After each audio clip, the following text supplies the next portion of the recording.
Boa tarde, apreciados colegas. Muito obrigado por convidarnos en esta jornada virtual en vista de la pandemia. Eu quero falar e presentar-me. Eu sou Dr. Diego Mota, sou pediatra, oncologista pediatra de Venezuela. Trabajo desde 2018 aquí en el Instituto Angolano del Control del Cáncer y represento pues jefe de servicio, y mi servicio está combinado, está constituido por un pediatra, doctora Dalia, emergencista, la doctora Jonis, que es hematologista, y tenemos 6 internos que dan información para trabajar con el cáncer en pediatría. Como hemos visto, hoy vamos a hablar sobre el cáncer en pediatría NASPALOT y su dimensión en la dimensión de la problemática en AMP. Para eso contamos con la doctora Amat Faisana, ¿verdad? Ella es una doctora que es pediatra, es oncohematopediatra. Ella también forma parte de un médico docente en formación para todos aquellos médicos en Mozambique, una brillante labor que está cumpliendo. Para eso, bueno, le damos la palabra a la doctora Amat Faisana para que ella inicie su apertura. Doctora, muy buenas tardes. Boa tarde, boa noite aqui em Moçambique. Em primeiro lugar, agradecer a oportunidade que me foi concedida para vir cá falar aqui do cancro pediátrico. Vou falar mais do cancro pediátrico em Moçambique. Especial agradecimento ao professor Lúcio que me contactou para falar sobre o cancro pediátrico. Então, vou dar início à apresentação. Eu não sei se estou a conseguir compartilhar a tela. Tá, ok. Agora sim, tá. Obrigada. Então, se calhar começar com este slide. Dizer que o cancro, em cada 2 minutos no mundo, morre uma criança com cancro em todo o mundo. No mundo, cerca de 400.000 crianças e adolescentes são diagnosticadas com cancro em todo o mundo, em comparação com cerca de 200.000 relatadas anualmente. Ou seja, cerca de metade das crianças que são diagnosticadas com cancro, delas existem mais metade que não são diagnosticadas. 90% destas crianças vivem nos países em desenvolvimento e dentro dos países em desenvolvimento, 90% morrem. O cancro infantil é subdiagnosticado principalmente no oeste africano e na África subsaariana. Nos países em desenvolvimento, deixa-me só tirar isto aqui. Nos países em desenvolvimento, a gestão das doenças oncológicas coloca desafios importantes, porque o controle destas é prejudicado pela desnutrição crônica, malária, tuberculose e infecção do vírus da imunodeficiência humana. Ou seja, apesar de nós, além de nós termos falta de recursos humanos, materiais para tratar e seguir estas crianças, o controle destas é prejudicado por outras doenças que são muito frequentes no nosso meio. Se nós melhorarmos o manejo destas doenças não transmissíveis, vai diminuir a mortalidade em crianças dos 0 aos 5 anos de idade nos nossos países.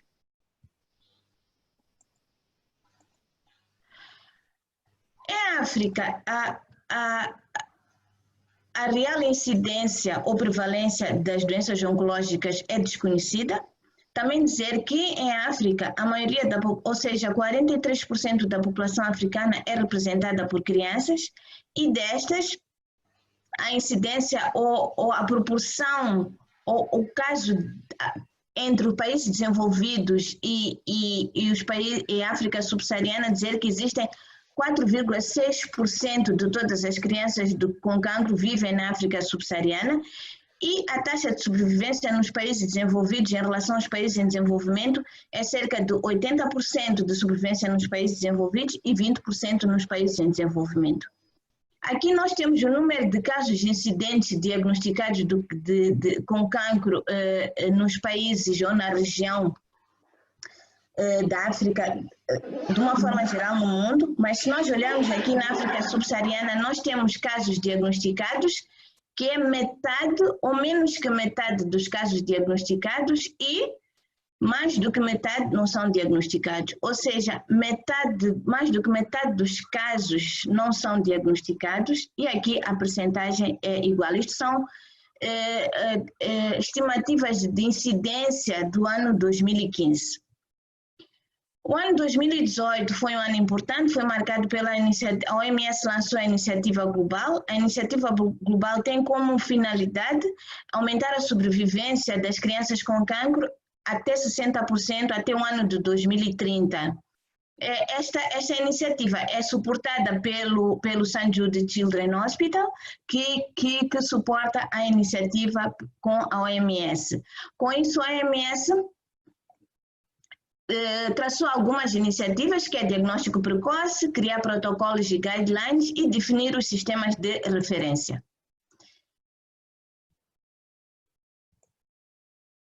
Falando dos PALOPs, da oncologia pediátrica nos PALOPs, primeiro dizer que os PALOPs são países que têm, além da mesma língua que falam, têm algumas semelhanças nos sistemas de saúde, são países em desenvolvimento, ou seja, têm a mesma epidemiologia, ou seja, as doenças infecciosas são o que predominam nesses países, o que faz com que haja alguma dificuldade ou diminuição da atenção para estas crianças ou doenças não transmissíveis.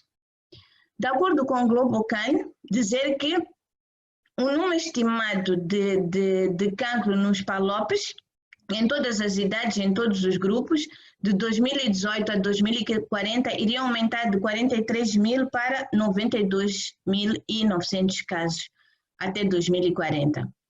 Eu trago aqui alguns dados demográficos dos países africanos de língua oficial portuguesa, onde vou fazer aqui a abordagem da mortalidade infantil, dizer que a mortalidade infantil na África subsaariana nos países africanos de língua oficial portuguesa é alta.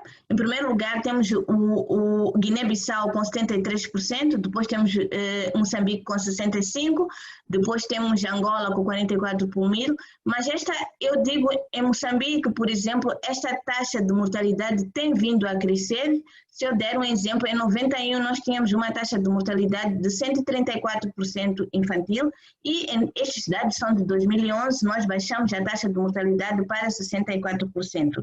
Com base nisto, começam a aparecer as doenças não transmissíveis, começamos a ter um aumento de casos de doenças crônicas, como as diabetes em crianças, os traumas e o cancro também começa a ser um dos problemas de saúde pública. Eu não tenho dados dos países africanos de língua oficial portuguesa muito detalhados, tive acesso a alguma literatura que foi-me facilitada pelo professor Lúcio, meu muito obrigado desde já. Dizer que, começando por Angola, dados de registro de distribuição do cancro no Instituto Angolano do Controle do Cancro, de 2012 a 2016 foram diagnosticados ou registrados cerca de 543 casos do cancro, dos quais o tumor de Wilms, em primeiro lugar, o retinoblastoma e o linfoma não Hodgkin como os principais, e a leucemia o quarto. Temos aqui dados da ilha de Santiago, de Cabo Verde, onde de 2017 a 2018 foram diagnosticados apenas 4 casos de cancro na idade pediátrica, 2 no sexo masculino e 2 no sexo feminino, sendo o linfoma não Hodgkin o mais frequente.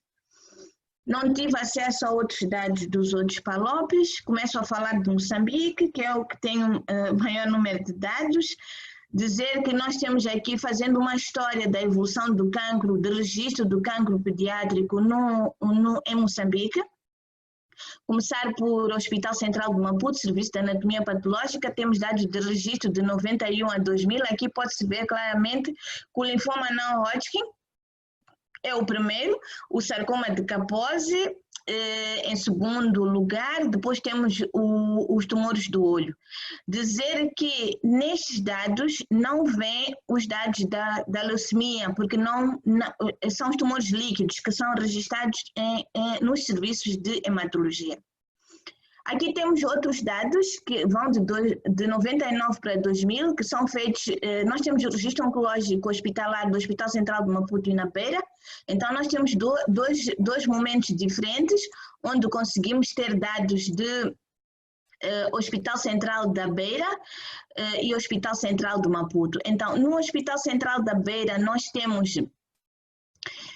só do ano 2009 a 2010, enquanto que no Hospital Central de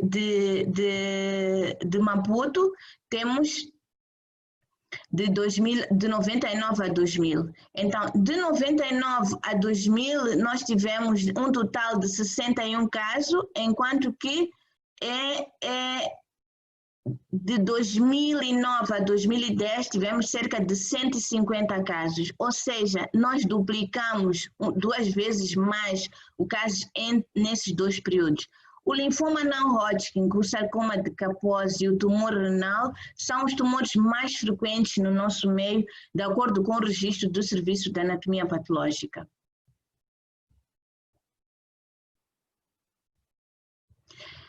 O registro hospitalar do Hospital Central de Maputo de 2016 a 2017 já inclui as leucemias, então dizer que, em primeiro lugar, em 2016 temos os linfomas, a seguir temos as leucemias, depois temos o sarcoma de Kaposi, os tumores renais. E em 2017 inverte-se um pouquinho, os sarcomas de Kaposi em primeiro lugar, depois temos as outras neoplasias que também não muda muito a epidemiologia. Eu começo a falar um pouquinho do cancro pediátrico no Hospital Central de Maputo. Em Moçambique nós temos um único serviço de oncologia pediátrica que iniciou no ano de 2010. Até o ano de 2010, todas as crianças no Hospital Central de Maputo eram tratadas na oncologia dos adultos, onde a mesma equipe que tratava os adultos é a mesma equipe que tratava as crianças. Em 2011, as crianças da oncologia dos adultos passou para a oncologia pediátrica do hospital, para a pediatria do Hospital Central de Maputo, para o Serviço de Doenças Gerais, onde foi alocado um setor com 17 camas, onde eram internadas e seguidas as crianças com patologia hemato-oncológica. Neste setor, a equipe que tratava, ou seja, a equipe de enfermagem que tratava as crianças com patologia oncológica, era a mesma equipe que tratava crianças com outras doenças, com malária, uma criança que entrava com a mesma equipe. Nós fomos para trás e fomos ver o que aconteceu de 2011 a 2005. Fizemos um estudo retrospectivo de 5 anos, onde, na verdade, nós atendemos cumulativamente ou admitimos cumulativamente 403 crianças. Destas, em primeiríssimo lugar era a leucemia, com 21%.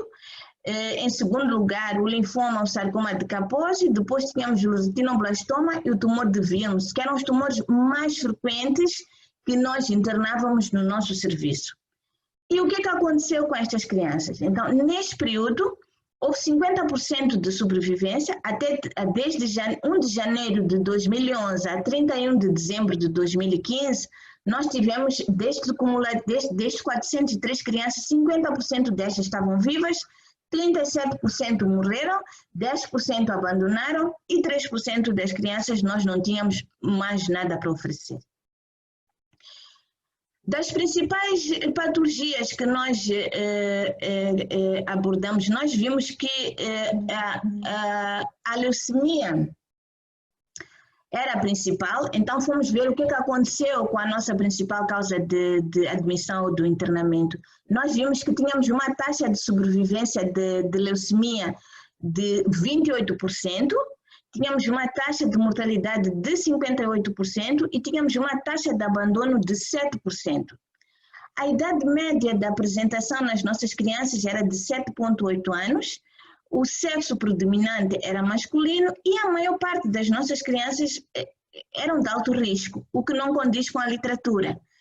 No final de 2015, nós tínhamos 11 crianças em seguimento, 5 crianças abandonaram o tratamento, 5 crianças foram transferidas. Estas transferências são crianças que vão para fora do país, ou seja, para a África do Sul ou para Portugal, muitas vezes vão ao IPO Lisboa ou Porto. 40 crianças obitaram, tivemos uma taxa de mortalidade extremamente elevada e 8 destas crianças terminaram o tratamento com sucesso. Em relação ao linfoma, nós tivemos 68 casos de crianças com linfoma, 19 com linfoma de Hodgkin, 49 com linfoma não Hodgkin e destes com linfoma não Hodgkin, 34 com linfoma de Burkitt.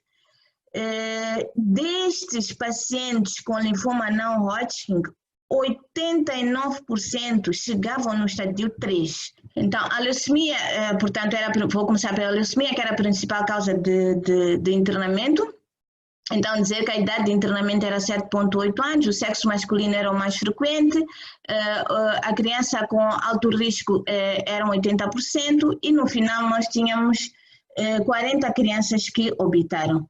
Em relação ao linfoma não Hodgkin, nós tivemos 68 casos, 19 linfoma de Hodgkin e 49 linfoma não Hodgkin. Destes, 37 apareceram no estádio 3, os linfomas não Hodgkin, muito tarde. Destes linfomas, dos 49, 57% foram óbitos, 18 terminaram o tratamento, tivemos um grande número de abandono e 10% das crianças ainda em seguimento em 31 de dezembro. Então, nós constatamos que a leucemia era a primeira causa de cancro infantil no Hospital Central de Maputo, tinha uma taxa de mortalidade extremamente elevada de 60% e a maioria das crianças chegavam no estadio avançado da doença. Em relação aos desafios, portanto, nós tínhamos grandes desafios, que era criar espaços próprios e equipes próprias para o tratamento destas crianças. Tínhamos que fortalecer as nossas equipes multidisciplinares, nós fazíamos discussões multidisciplinares em algum momento, mas não tínhamos uma periodicidade constante. Tínhamos que fazer diagnóstico precoce, porque as nossas crianças chegavam num estádio bastante avançado da doença. Tínhamos que melhorar o diagnóstico da leucemia na criança e tínhamos que fazer a ligação hospital-comunidade para melhorar a referência destas crianças. Em maio de 2018 foi criado o Serviço de Hemato-Oncologia Pediátrica no Hospital Central de Maputo. O objetivo deste serviço era oferecer cuidados de qualidade aos pacientes e suas famílias, melhorando a qualidade de vida das crianças com patologia hemato-oncológica, atingindo desta forma melhores taxas de sobrevivência. Este serviço, composto por 20 camas, 3 camas com cuidados intermediários, 8 camas destinadas a pacientes com leucemias e linfomas, 6 camas para tumores sólidos e 3 camas destinadas às crianças que vinham fazer quimioterapia ambulatória. Esta enfermaria é composta por uma equipe que foi destacada só para seguir estas crianças, que é composta por um oncologista, 2 pediatras em especialização, uma psicóloga, uma enfermeira superior, 6 enfermeiras de nível médio, uma enfermeira de nível básico, 8 agentes de serviço e um administrativo. Então, o que é que nós fomos fazendo ao longo do tempo para melhorar a nossa abordagem? Em 2018 e 2019, começamos a fazer as consultas multidisciplinares, começamos com cirurgião pediatra, patologista e hematologista. Em 2020, fizemos começamos a fazer multidisciplinar com maxilofacial, a patologia e o imagiologista.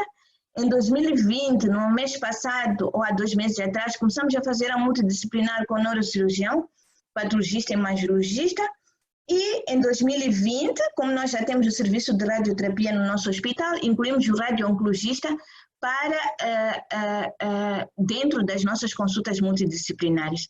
Um marco importante para nós foi introduzir a imunofenotipagem do diagnóstico da leucemia, porque o nosso diagnóstico da leucemia, até o ano passado, era feito apenas pelo aspirado da medula óssea. Isso nos dificultava bastante o estadiamento e a definição do tratamento. Em relação à formação, temos 2 pediatras em formação em oncopediatria. As nossas aulas de pediatria, temos 5 aulas no último ano do curso de medicina de oncopediatria, desde 2011. Neste momento, estamos a desenhar o projeto de diagnóstico precoce do cancro na infância, junto com o Programa Nacional do Controlo do Cancro e Ministério da Saúde, onde vamos treinar os profissionais de saúde dos cuidados de saúde primários e secundários para fazer diagnóstico precoce e referência o mais rápido possível, usando o modelo da atenção integrada às doenças da infância, que é subejamente conhecida por todos nós. Nós temos perspectivas futuras, que é usar e adequar os protocolos internacionais de acordo com a nossa realidade. Neste momento estamos a fazer a associação da Oncologia Pediátrica do Hospital Central de Maputo, a Aliança Global, com St. Jude Children's Hospital. Estamos a finalizar um acordo entre o Hospital Central e St. Jude Children's Hospital. Em jeito de conclusão, dizer que quando nós trabalhamos num ambiente com recursos limitados, temos muitos desafios que temos que superá-los. E no sentido de diminuir esta lacuna, sugerimos que o ponto de vista do profissional de saúde deve servir como apoio para o desenvolvimento dos recursos, sensibilizar e capacitar, tanto para estudantes de graduação como os que estão em formação na carreira, uma vez que a informação é um processo dinâmico. Em África, estas intervenções devem ser acessíveis, adaptáveis ao contexto local e integradas em outros programas nacionais de saúde.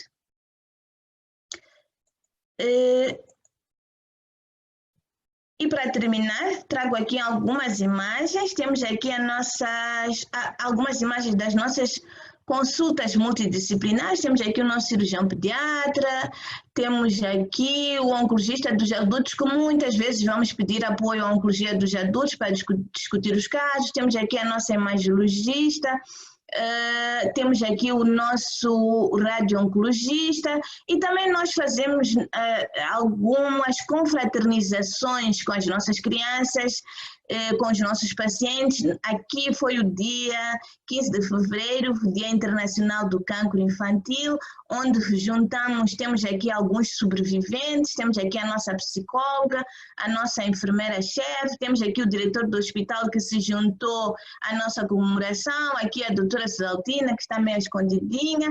E queria terminar a dizer que as crianças com cancro de todo o mundo devem ter o mesmo acesso ao tratamento, mesma oportunidade de cura. E obrigada pela oportunidade.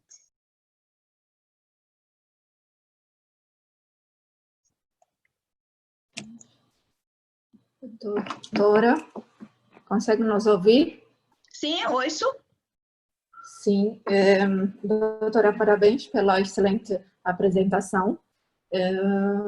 Gostamos muito. Não muda muito o que a doutora falou em relação em Angola, né? As limitações que nós temos de trabalho, mas o esforço, a questão da limitação de recursos humanos, né?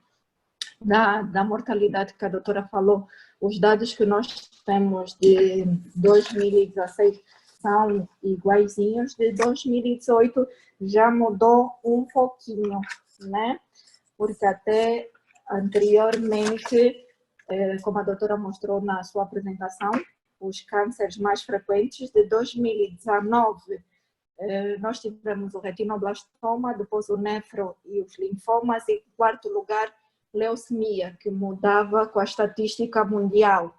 Em 2020, esse dado que eu falei, 2018 e 2019, corrigindo, e 2020, já tivemos outros dados de estatística, em que o primeiro foi leucemia, como a estatística mundial, o segundo ficou o nefro, que pela estatística mundial seria os tumores do sistema nervoso central mas em Angola é o nefroblastoma, e o terceiro, o linfoma, como em terceiro lugar também no mundo, sendo o linfoma não Hodgkin o mais frequente, e o Burkitt, o africano, que nós temos, doutor. Era isso que nós queríamos acrescentar. Sí.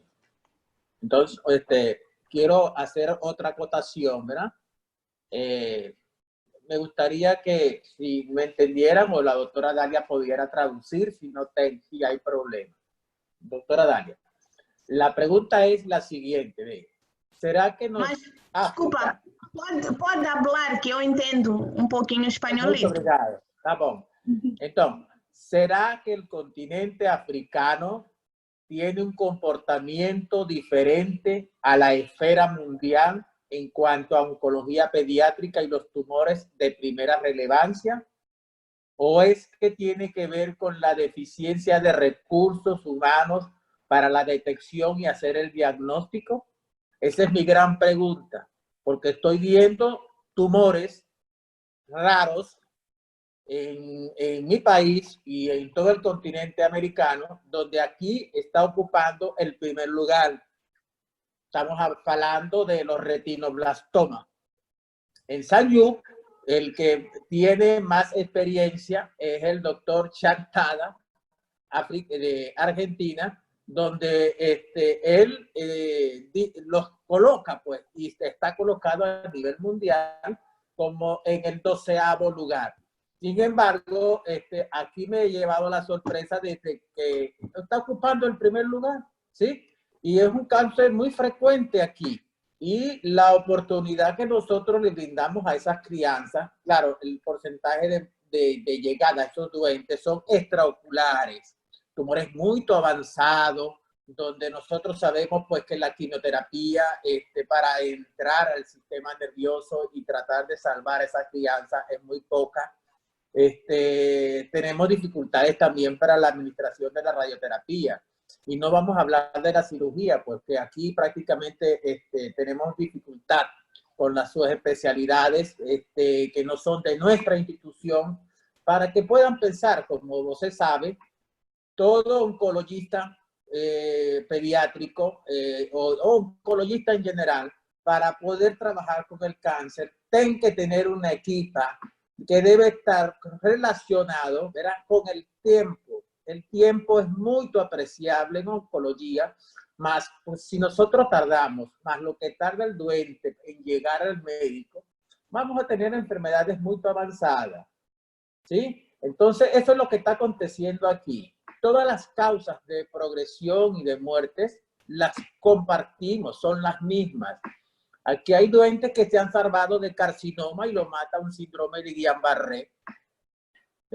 Óbito por síndrome de Guillain-Barré. Un radiomiosarcoma para meningio falece por una varicela complicada. Hubo una leucemia con una toxicidad hematológica, una malaria. Falecen. Entonces, es difícil trabajar así, ¿no? Más sin embargo, pues, como vi en su estadística, desde que yo llegué al 2018 hasta la presente fecha, saqué mi estadística y mantenemos una tasa de mortalidad de 43.65, la cual usted estaba reflejando para el 2012, si más no recuerdo. Más sin embargo, pues eso es gracias a nuestro esfuerzo y tratándonos de hacer las cosas mejor y mejor ante las adversidades que tenemos que derrotar, como usted muy bien faló. Muy obrigado por la enseñanza.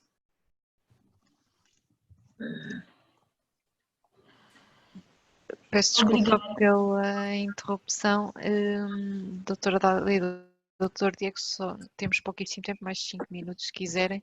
Temos aqui umas questões no espaço de Q&A, se puderem ver, por favor, para colocar à doutora Faizana. Com licença. Sim, vi aqui, houve uma verificação se os diagnósticos de sarcoma Kaposi e linfoma tinham causa infecciosa adicional. E a segunda pergunta, conseguiu-se perceber a alta taxa de mortalidade em leucemia estava associada às causas inerentes à doença ou fatores externos? Pela nossa colega, doutora Sheila Gonga, que faz parte do serviço de oncohematopediatria. Sim. Posso responder? Pode. Sim, doutora, por favor. Então, o linfoma, o sarcoma de Kaposi é associado ao SIDA, quase todos os casos, 90 ou mais do que 90%, salvo erro, 2 ou 3 casos eram HIV negativos, mas a maior parte deles eram HIV positivos. A taxa de mortalidade por leucemia, por quê?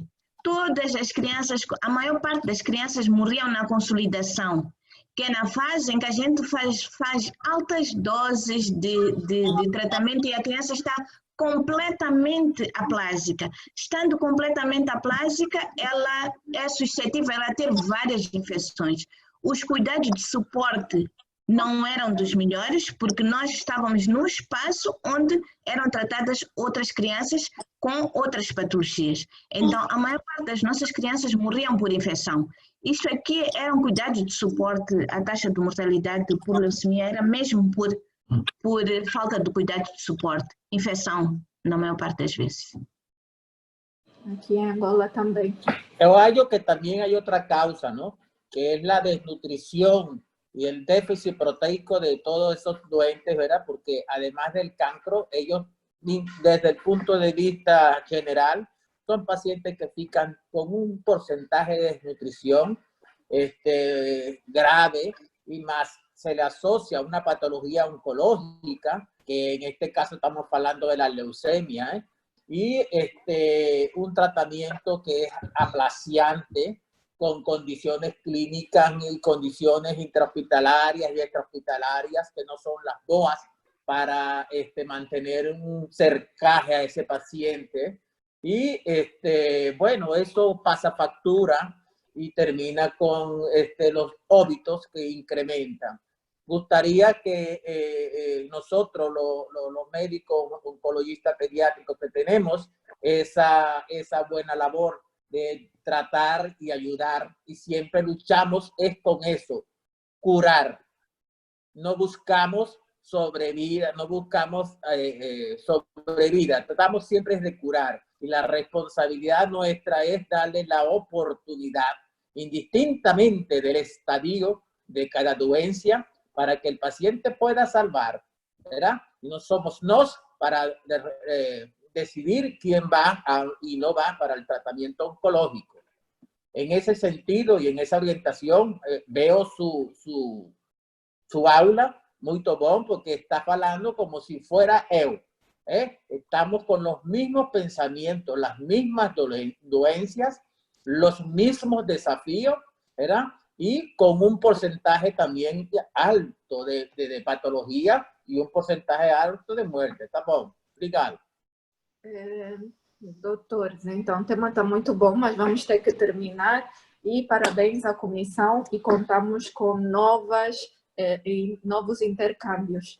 Tchau! Obrigada, tchau, obrigada. Obrigada, tchau, tchau.